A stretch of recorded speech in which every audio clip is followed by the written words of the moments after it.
Finding your true teacher. The meaning of Buddha in today's world. Question.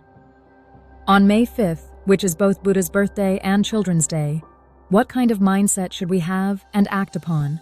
Answer. This is the time for us to study and reflect on what Buddha truly is. We are intellectuals.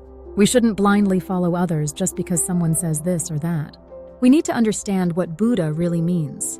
Buddha is not someone we worship just by bowing down, praying for blessings, or clinging to in desperation. Buddha is someone who teaches and guides us on the paths we do not yet know. Buddhas have existed throughout time, not just 3,000 years ago, but even 5,000, 7,000, 12,000 years ago, and even now in the present day. But because religious organizations claim only their own version of Buddha is the real one, we've come to misunderstand what Buddha is. There should be Buddhas who can guide modern intellectuals like us. There were Buddhas in the past for the uneducated, and there are Buddhas for those on spiritual paths. We need to find the Buddha of today. Who can be that for us? The word Buddha originally means teacher or master.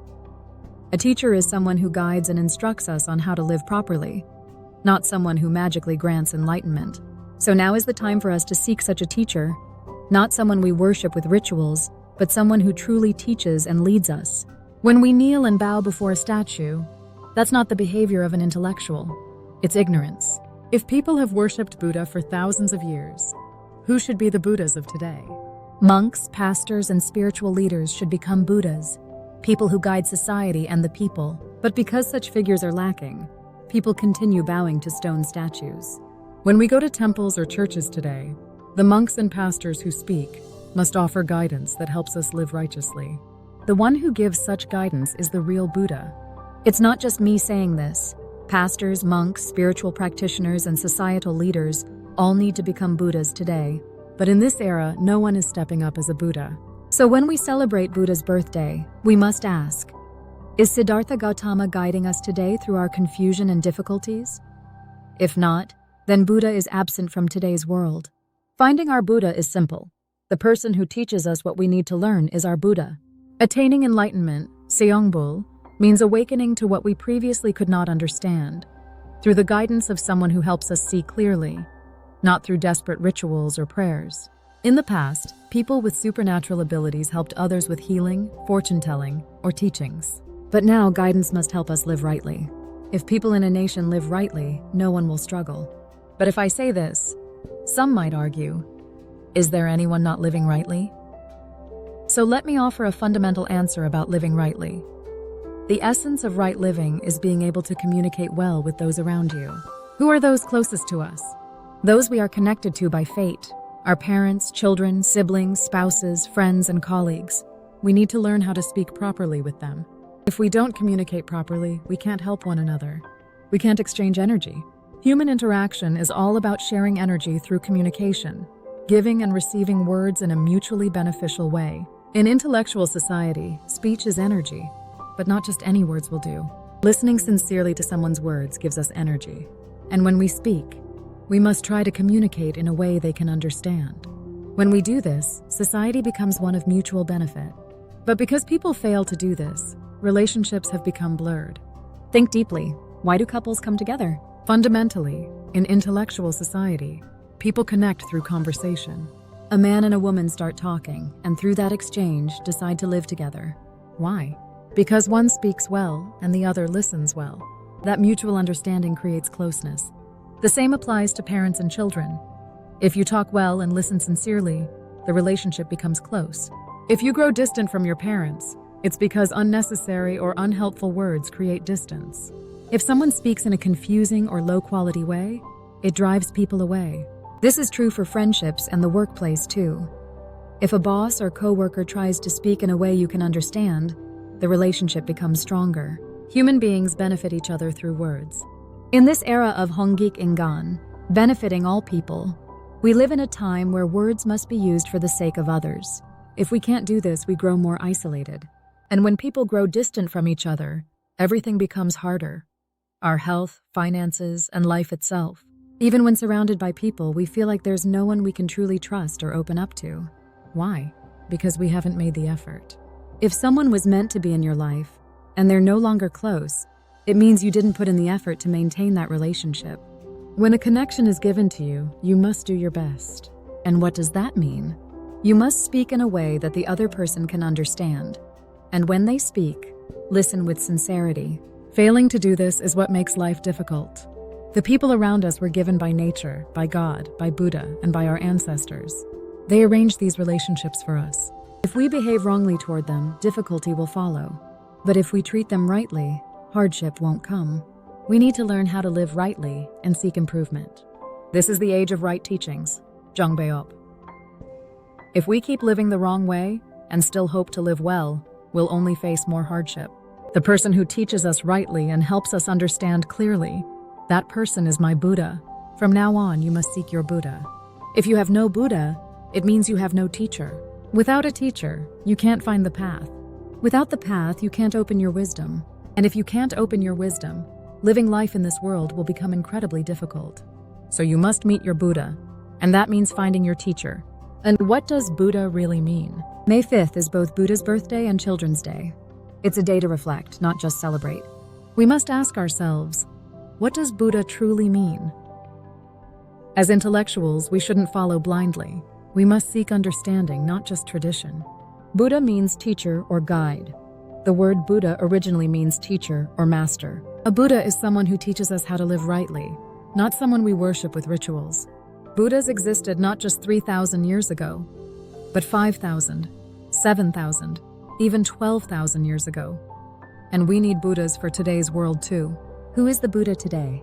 Monks, pastors, spiritual leaders, and social mentors should be the Buddhas of today, guiding people with wisdom and clarity. But because such people are rare, many still bow to statues instead of learning how to live better. Our job is to find the Buddha who speaks to our time and helps us grow. What is enlightenment? Enlightenment, CHEON, means waking up to truths we didn't understand before, thanks to someone's clear teaching.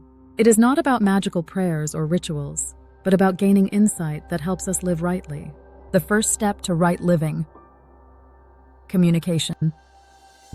Living rightly starts with how we speak and listen, whether it's family, friends, or coworkers. Mutual understanding through words builds strong relationships. Words are energy. Good words help us grow. Poor communication leads to distance and pain. Your relationships are sacred. The people around you, family, friends, colleagues, are given by nature, God, Buddha, or your ancestors. If you don't take care of these relationships, life becomes difficult. If you do, life flows more easily. So speak kindly and listen sincerely. We are living in the age of GONG, right teachings. This is the time to stop relying on superstition or blind faith. We must learn truthful, practical teachings that help us live better lives. The person who teaches you how to live rightly, that person is your Buddha. Final message, find your Buddha. If you don't have a Buddha, you don't have a teacher. Without a teacher, you can't find your path. Without a path, you can't open your wisdom. Without wisdom, life becomes a constant struggle. So find your Buddha. Find the teacher who helps you understand and grow. The Lamp in the Silence, an inspirational philosophical story. Inspired by Lecture 13651.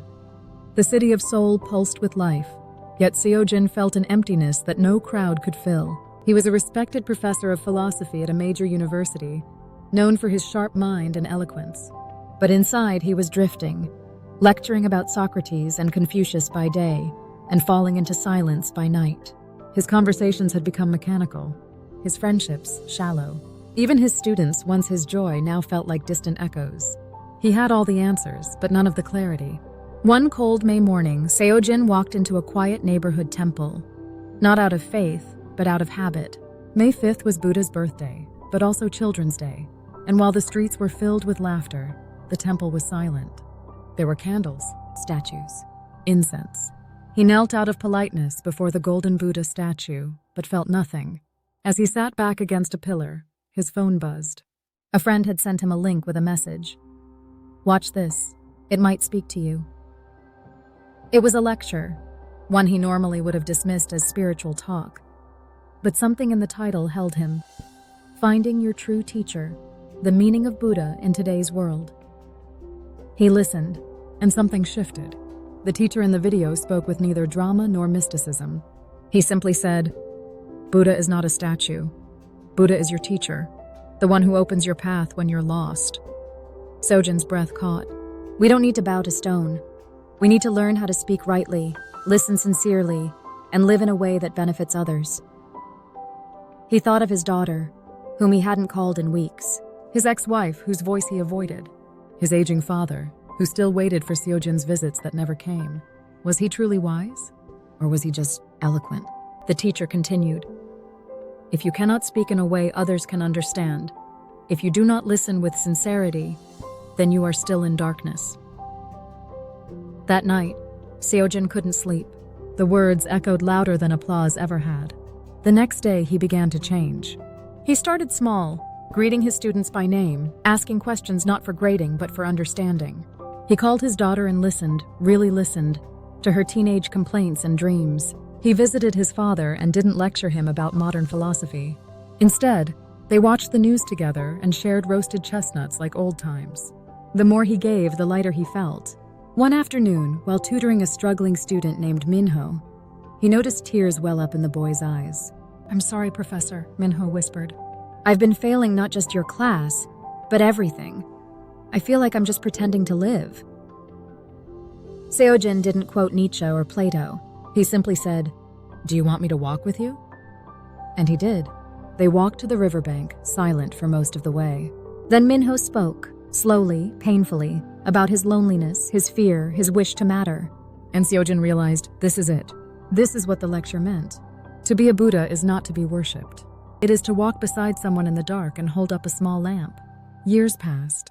Seojin's name faded from academic headlines. But students still lined up for his classes, not because he was brilliant, but because he was present. They said his lectures felt like conversations, his presence like sunlight, his words not grand but alive. One day, while walking near that same temple, Seojin saw a man in his 40s kneeling stiffly before the Buddha statue. His eyes were tired, his shoulders tense. Seojin sat beside him and gently asked, "Do you know why you're here?" The man shook his head. Seojin smiled. "Maybe you're looking for a teacher," he said, "not a statue." The man turned toward him, as if hearing something for the first time. And so, the teacher who had once been lost became a lamp for others. Not by preaching, not by miracles, but by guiding people back to the light they had forgotten was within them, just as someone had once done for him.